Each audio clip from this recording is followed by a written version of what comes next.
Welcome back to another Planet Zoo video where today we're creating a lovely high detailed lush habitat for the new free anniversary animal. So sit back, relax and enjoy watching me create this, and let's have a chat along the way. That's right, we're going to start creating this habitat for the new Animal the Collared Peccary. I'm hoping I'm pronouncing that correctly. If you know me and you've watched my videos before, pronunciations are not my strongest attribute. But we started with this custom wall and we're going to start building the hard shelter first, basically. What I'm going to do, I'm going to put this hard shelter on the Steam Workshop as well, but I'm not going to put the whole habitat, and I'll explain why later on in the video. But if you do want this hard shelter and you want to implement it in your habitats, you can do it. It will be on my Steam Workshop page. The link is down in the description. And to be honest with you, this kind of style of hard shelter suits, it's kind of like a rustic with modern elements, I want to call it, and it kind of suits any animal. So if you do want to download it, yeah, the link is in the description down below. But we've got a new animal. How good is that? We knew something was coming. Anniversary, they always release something for us on the anniversary, and this time we've got a new animal. We've got balloons as well. We've got animal shaped balloons. Not really that excited about that, I'm not going to lie. Maybe franchise players would be more excited about that, but having a new animal to create a new habitat for is definitely up my street. So I knew I had to get this video done and get this build done, even though today, which is the 11th of the 11th, I am a bit late to the party. Pretty much every other content creator has released a video of a build for this animal, but I didn't actually get this animal early. I get like the DLC packs early and stuff like that, but not anniversary surprise animals. I don't get them early as content creators. Well, at least I don't get them early anyway. I don't know about other content creators. I can't speak for them. I didn't know where I wanted to go with this habitat, but what came in mind is animals like the warthog and pig-like animals, pigs. So that's why the rustic and the modern theme came in. I wanted it quite muddy, so you'll see a lot of terrain is like 90% mud. A lot of like rock work as well go into it, and a lot of foliage. And I'm really happy how it comes out looking in the end, so stay tuned for that. And I do actually need your help with something. Believe it or not, I am stuck and I am flabbergasted and so confused with something in Planet Zoo. It's normally me doing the tutorials, isn't it? But I actually need your guys' help. So if you do play Planet Zoo and you're watching it, well, if you're watching this video, you probably do play Planet Zoo, unless you're like looking into getting it. But if you do play Planet Zoo, I need your help. At the end of this video, I've got a question for you, which I desperately need answering. Let's just say this habitat didn't go to plan, and I'm very confused of why it didn't. So stay tuned towards the end of the video, and hopefully you can help me. Maybe I've helped you in the past with any tutorials in this video. Maybe it's time to pay that back, I don't know. But honestly, any help with the question what I've got, very important question, I'm much appreciated. And by the way, I am going to start a new Discord. I did put a poll up on my YouTube page in the community tab asking if you would like a Discord, and people said yeah. I don't know how interactive this Discord is going to be, but it's going to form a place where you can talk to like-minded individuals, share what you create in Planet Zoo, and you can have direct link to me. So any questions you want to ask me, you can. I can kind of like be your immediate guide, so to speak. Yeah, more details will follow on the Discord, probably next video. So next week I should hopefully have the Discord fully up and running. You can see I've got the basics of this hard shelter in now. We've gone with the custom walls with the conservation pieces on a slant to give it kind of like that 3D look. At the bottom we've got the rustic stone, and it's all about just getting kind of like the foundation down, and we can build around that. We've got two kind of like doorways here. We've got a doorway what leads into the habitat, that's where the habitat gate will be, and we've got a doorway what leads into the backstage area, because of course we need to create a backstage area, don't we? And then to the side we're going to build a little window, very simple window. I just removed some pieces, got the right window length what we needed. I did play about with it a little bit, like you can see me doing here, just to try to get it. I wanted the window open because I wanted it to look like it was functional, even though it's not.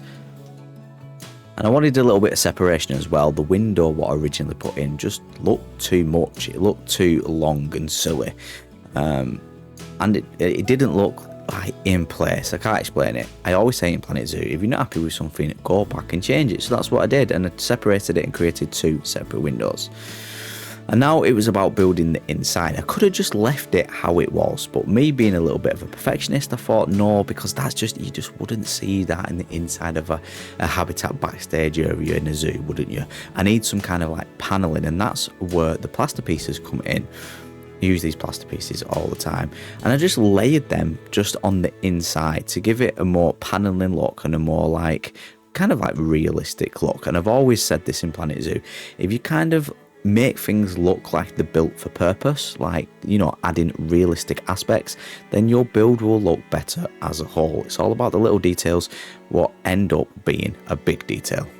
Do you know what I've just noticed as well? It's only a month and like 10 days until Christmas. That is crazy.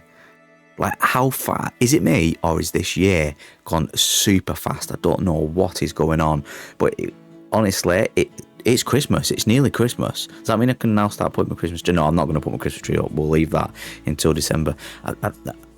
Honestly, I've got friends who put Christmas trees up in November. Like, they get Halloween and bonfire night out the way, and boom, the Christmas tree up. I just think that's crazy. I just don't understand how people can just do that. I mean, if you love Christmas, you love Christmas, but maybe that's a little bit too much. Right, enough of me absolutely waffling about my personal life and Christmas. On to the roof. Again, I struggled with this. I had to try about 3 or 4 different roof techniques to get what I wanted, and we went with the same technique what I always use. You always go to what you know. That's what they said, don't they? You do something over and over again, you'll get good at it. So I suppose, yeah, I should have just gone with what I know in the first place. We've gone with this wooden roof. Now we're going to have a thin roof on the left hand side, as you can see, and then at the top we're going to have a thicker roof with a thin roof on top, if that makes sense. Again, we're having like different height variations, and so nothing just looks plain sailing, and you're not adding to that detail. All about the detail, isn't it? And then I was thinking here, do I add a massive glass implement in the middle? So I started playing with some ideas of kind of like an elevated area full of glass, like a skylight. That's the word I'm looking for. Words I'm looking for, a skylight. So I started playing around with that idea. And then I thought, no, it looks too big. And just constantly playing around with ideas. And what I do settle on is kind of a bit of best of both worlds. So we're going to go with a skylight area, but we're not going to have a full on too much of a skylight. We're going to leave a roof with a little bit of space to add some detailing, you know, like vents and air conditioning and stuff like that, again, to add a little bit more of the realistic aspects.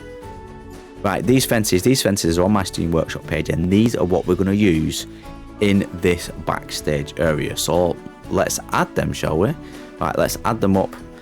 There we go. And then add the backstage area stuff, most of the conservation pieces, just like that.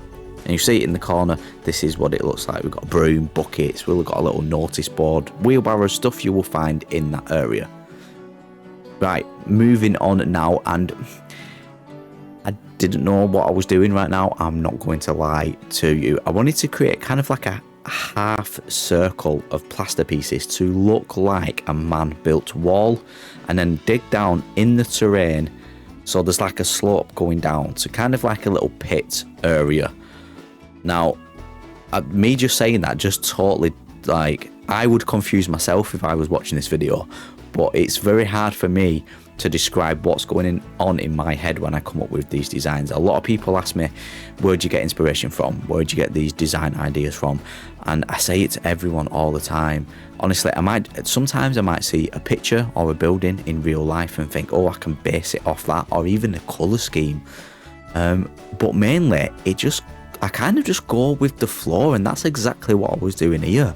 Like, I don't know where I come up with these ideas that in my brain. I've just got kind of creative brain. You might call it a bit like an artistic brain, maybe. My mum was a really good artist. She was really good painting. By the way, I'm absolutely shit at painting.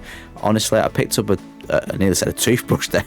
I've definitely picked up a toothbrush many times. But what I meant to say is I've definitely picked up a paintbrush many times as well. And when I have, it's not gone too well. I can draw, I can like sketch stuff a little bit, maybe like a 10-year-old would be impressed with my drawings. But honestly, this is a way for me to vent my artistic side of this game, and that's why I love Planet Zoo so much. It is like a building simulator, and it's for something I love. I'm building for animals. Now hopefully you can see like my thought process behind this half circle now. See how it just slopes in? It's kind of like an open, like, I wouldn't say underground, but it's like a pit, isn't it? And we're doing that, and I wanted it to look man-made, and I wanted to separate this man-made wall with foliage, kind of like a natural barrier. We're going to add kind of like a custom barrier as well. Of course, we're going to add a custom barrier. We always add our custom barriers here on my YouTube channel. And by the way, if you are new to the YouTube channel and this is the first video you're watching of me, then if you do like it and you are into Planet Zoo stuff, then you might as well hit that subscribe button. Do you know what I mean? And if you are enjoying the video so far, then definitely hit that like button. It helps me more than you could ever know, really. These are the custom fences. Again, these are the same fences we used in the same backstage area. We're keeping it with the same colour scheme, and it's very easy to do. There's different length fences. They are on the Steam Workshop page, and they do work really well with pretty much any habitat, really. So we're just layering them down, really. And now rock work. Of course, we're going to go absolutely crazy with the rock work here. And I do play around with different types of rocks. So you can see I started with these kinds of rocks, the Savannah rocks, and I think it is the right coloured rock for this build. Sometimes, do you know what, I'm going to be honest with you, I did used to struggle a hell of a lot with rock work. I have got a lot better, because I kind of just like, I know I always say I go with the flow, but I just go with the flow, and I just layer the rocks down and add a load of foliage, and they've come out looking like this. How good does it look now I've added all the foliage work? I'd take away the foliage work, and this is what it looked like before. You can see I've added a custom fence as well on, like, in between the foliage. Add the rocks and foliage, and it just looks so much better. I say it all the time, foliage is king. And then we created this kind of like side piece here. This is kind of like an outdoor area for the animals. And by the way, those custom made feeders, they're not mine. They're from the Steam Workshop page. In fact, I forgot the name of the creator. He's quite a popular creator as well. Oh my god, I hope he never watches this video, because he is amazing. But what I'll do is I'll leave the link in the description down below to those custom feeders. Right, the thought process to the right hand side is, again, a custom made wall with kind of like a custom made kind of like patch of water. I didn't feel like we had enough water in this build, so I thought I need to add some water. What I tend to do, and what I like doing, is add water in every single habitat I create, whether it be like a custom made pond like this, or a natural flowing river, and it looks like the habitat's been built around something what's natural.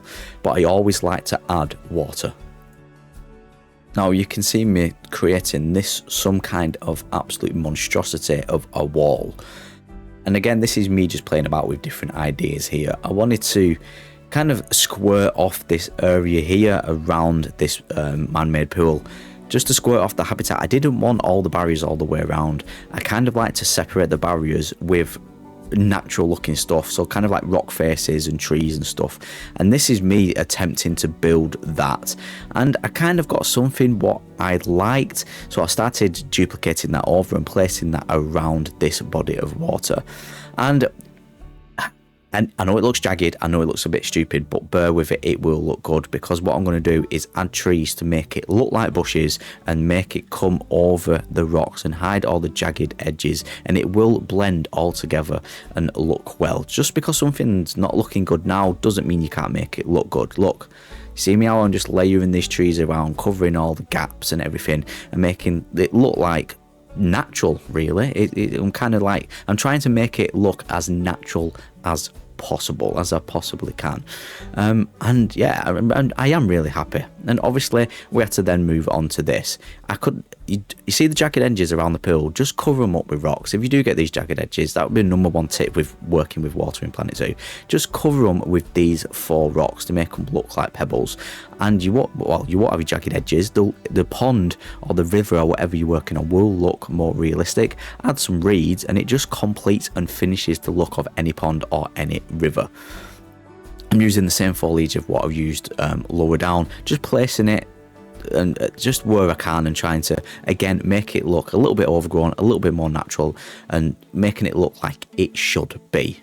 I hope that makes sense. Right, completing this now and squaring it off again with the same fences at different angles as well. We want to make it look as naturally placed as possible and try to picture it like you would be at a zoo itself. And then we're going to finish it off with these 4 rocks and a little bit of foliage, of course.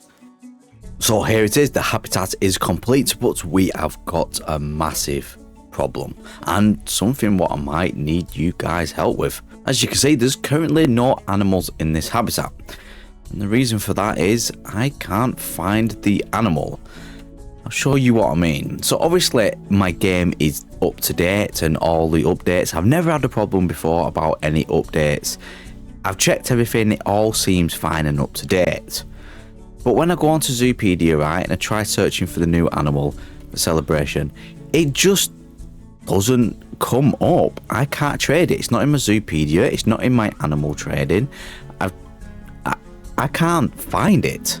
Look, it just doesn't show up, and I'm very confused why and what's happening. I even had a lapse of judgment and thought for some reason it would be an exhibit animal, but it's not. Obviously, it's not. But look, animal trading, it just doesn't come up. Am I doing something wrong? This is the first time ever in my life playing Planet Zoo I've had some kind of technical difficulty. So if any of you can help, if you have any advice, or I'm just doing something really stupidly wrong, which could well be the case, let me know in the comments below. But everything is in and complete. You can see I finished off the rock works here around this end, made a little pond, and then to the right of the actual hard shelter we've got like an outdoor area for the animals. Well, if I could get an animal in it. The inside area is looking absolutely fantastic, and I'm really happy how it came out looking. And in fact, the habitat as a whole, I'm really happy how it came out looking. I just wish we could have put the new free anniversary animal in it. I've said it in the video before, but this hard shelter is going to be on the Steam Workshop page. I'm not going to include this whole habitat. You could put other animals in the habitat. Like I think warthogs will work quite well in this kind of habitat. But I'm not going to put the whole habitat on the Steam Workshop page, just this hard shelter, because when uploading blueprints to the Steam Workshop page, especially when you've dug down with the terrain and added water, it can be a bit of a pain in the ass to place it on the other end once you've downloaded it. But I hope you did enjoy this video. If you did, hit that like button. If you're new around here, feel free to subscribe. My name's Adam. I hope you have a wonderful rest of your day, and I will catch you in the next Planet Zoo video.